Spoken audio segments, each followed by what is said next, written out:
मिरज येथील गणेश तलावाजवळ एकावर धारधार शस्त्राने तरुणाचा निघृणपणे खून करण्यात आला। निखिल कलगुटकी राहणार मिरज असं मयत तरुणाचं नाव आहे। टोळी युद्धातून हा खुनी हल्ला झाल्याचा संशय व्यक्त केला जातोय।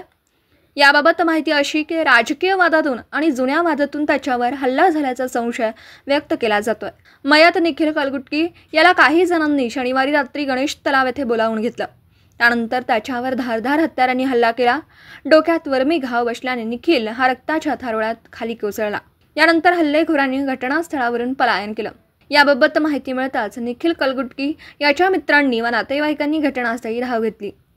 त्यानंतर त्याला उपचारासाठी मिरज शासकीय रुग्णालयात दाखल करण्यात आलं, परंतु अति रक्तस्राव झाल्यामुळे निखिल याची प्रकृती चिंताजनक बनल्याचं उपचार सुरू असताना त्याचा दुर्दैवी मृत्यू झाला।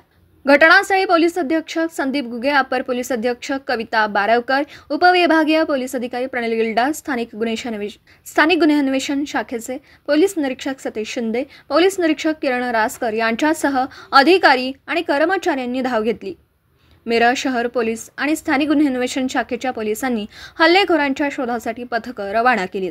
सदरची माहिती रविवारी मध्यरात्री 2 वाजता पत्रकारांना प्राप्त झाली। दिवसभरातील घडामोडींचा आढावा घेण्यासाठी पाहत रहा N24 मराठी न्यूज।